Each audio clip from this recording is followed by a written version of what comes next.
The Greater Toronto Area is often what makes or breaks federal election campaigns, but it's also one of the most vulnerable spots in the country when it comes to foreign interference.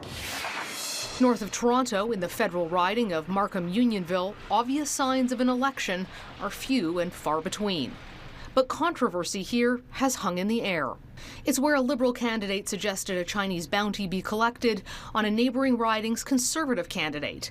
That Liberal candidate later stepped aside. But now his replacement has come under scrutiny after a Globe and Mail report alleged ties to pro-Beijing groups. Global News has not been able to verify those allegations. While foreign interference in this riding is a concern, it's not something voters here like talking about. Do you have any concerns about foreign interference in this election? Yeah, a little bit, yeah. Is that something that intimidates people here?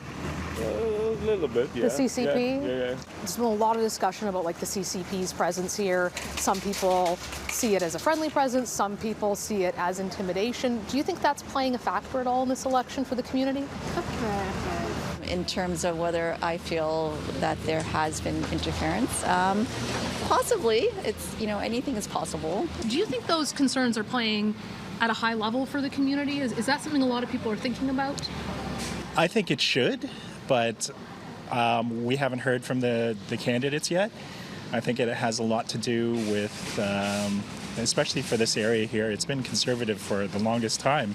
I think it was quite honestly a very big surprise that Mr. Chang actually won. And so, I don't think you should really jump on people that make a mistake, but that was a pretty big mistake. Foreign interference was the sole focus of the Hogue Commission, but none of the recommendations that came out of it have been implemented. The former head of CSIS, Dick Fadden, gave us his insight.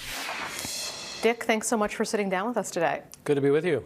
We've talked about foreign interference around elections a lot. Now, here we are in an election talking about it. Do you think Canadians need to be concerned about the possibility of foreign interference in this election? I think beyond a shadow of a doubt they do. We've had a Royal Commission or a public inquiry. We've had David Johnston. We've had the Mounties say things are serious. Clearly, there's a risk of foreign interference having an impact here and there. Is it going necessarily to affect the overall results? Probably not. But even if one constituency is affected, either through the activities of the Chinese or the Iranians or the Russians, it's serious, and we need to take it seriously. More to the point, political parties need to take it seriously. Do you get the sense of that? Because, just watching this week, we saw Mr. Carney get quite upset when he was questioned about one of his candidates, quite defensive. The Conservatives have been quite dismissive about concerns of India trying to influence them, just as the Liberals are dismissive about the CCP and China trying to influence them. Do you get the sense that the parties are doing something about this? Well, the minute I see something like that, I'm driven back to some of the jobs I've had in government, which involved, managing or supervising people doing pre-appointment checks. And I come away with the feeling that if they're doing pre-appointment checks, they're not doing them with the enthusiasm that the environment would suggest.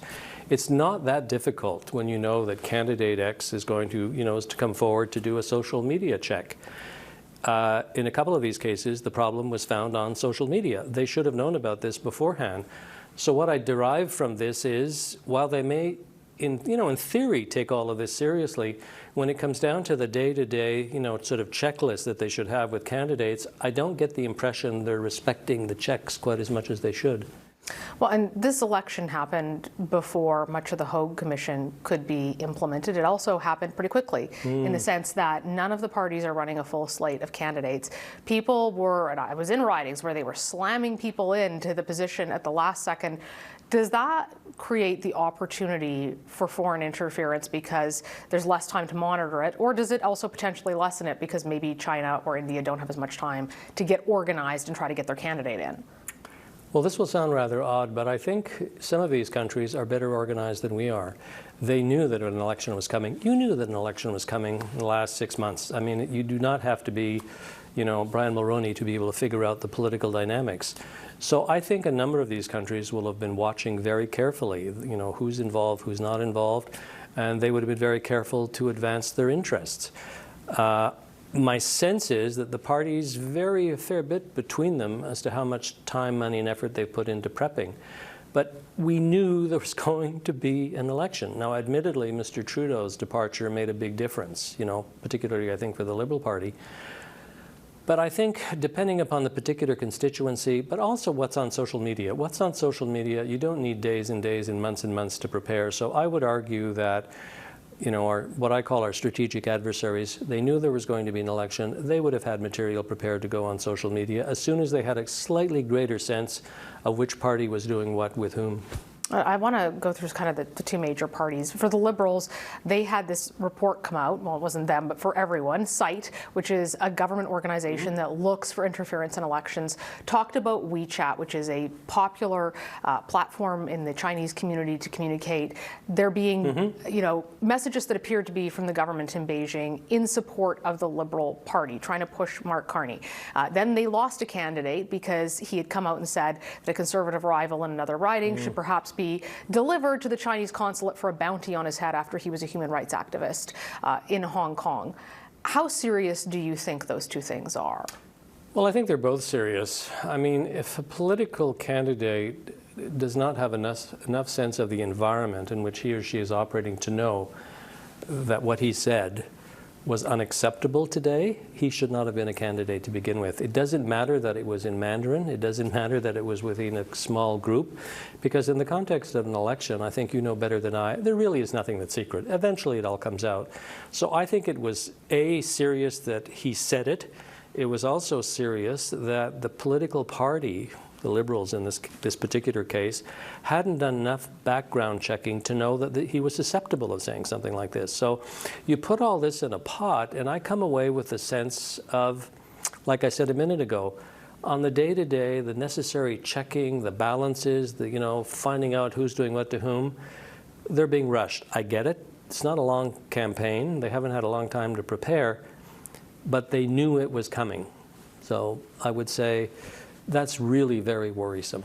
There's been a lot of focus around the Chinese influence from Beijing on the Liberals. This week we were also talking about the influence of India on the Conservatives. Now, of course, the Conservatives say it's not our fault. They don't like the Liberals. They don't get along with the Modi government on the Liberal side. But Global News moved a story talking about some folks who were big supporters of Modi making significant donations to Pierre Poilievre's campaign. All legal, but very clearly supporting him. Is that a concern in terms of India's influence?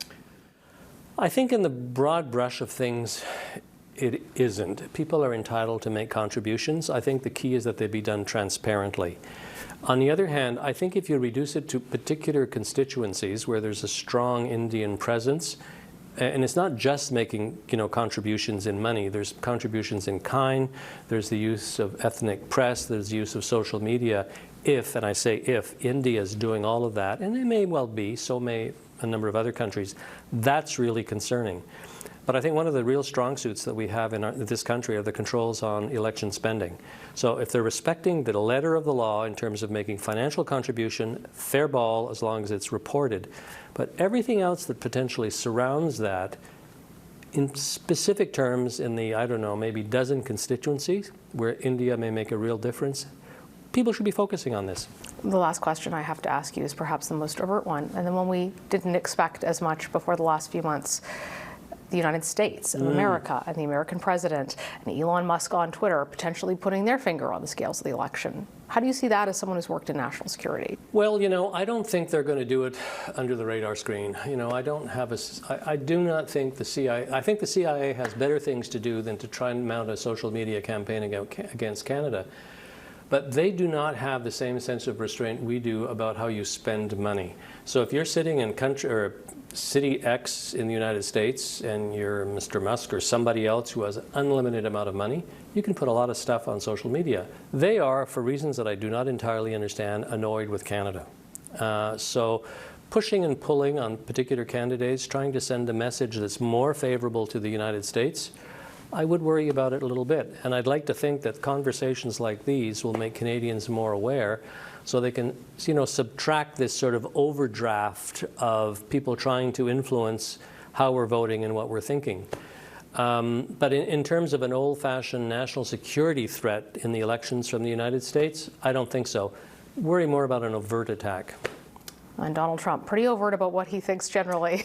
Ain't that the truth? Thanks so much for joining us today, Dick. My pleasure.